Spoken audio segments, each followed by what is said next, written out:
আমাৰ চিন্তা ভাৱনাৰ পৰাই চৰিত্ৰ গঠন হয়। আনন্দচন্দ্ৰ আগৰৱালা।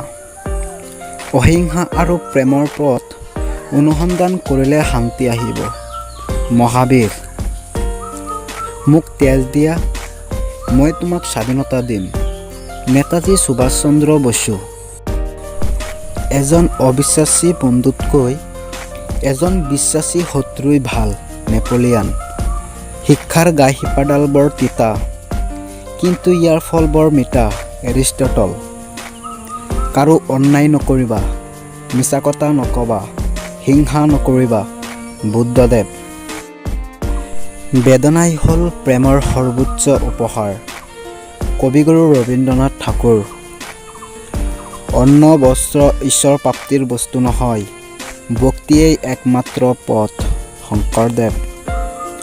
এটা বন্দুকৰ গুলীতকৈ এটোপাল চিয়াহীৰ মূল্য বেছি। Saint Teresa. বিশ্বাসৰ ফল প্ৰেম, প্ৰেমৰ ফল সেৱা, সেৱাৰ ফল শান্তি। Mother Teresa. শ্ৰদ্ধাৰে মানুহে কি কৰিব নোৱাৰে, সমস্ত কৰিব পাৰে। মহাত্মা গান্ধী। বিৰহৰ এটোপাল চকুলো মিলনৰ হাজাৰ আনন্দতকৈ মহান। হোমাৰ। প্ৰেমৰ আনন্দ অতি ক্ষণস্থায়ী, চিৰস্থায়ী প্ৰেমৰ বেদনাহে। ৰবীন্দ্ৰনাথ ঠাকুৰ। এজন অসৎ লোকৰ লগত ফুৰাতকৈ অকলে ফুৰাই ভাল। হৰজত মুহাম্মদ। কুসংস্কাৰ হ'ল পৃথিৱীৰ সবাতোতকৈ ডাঙৰ বোজা। সৰ্বপল্লী ৰাধাকৃষ্ণন। সিদ্ধান্ত ল'ব নোৱাৰা মানুহতকৈ দুৰ্ভগীয়া আন কোনো নাই। William James. মৃত্যুতকৈ কষ্টেৰে জীয়াই থাকিবলৈ বেছি সাহসৰ প্ৰয়োজন। নেপোলিয়ন।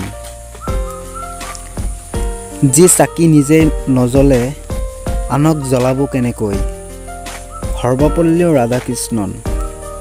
তুমি যলৈকে নোযোৱা কিয়, বিলোৱা মাথো প্ৰেম আৰু প্ৰেম।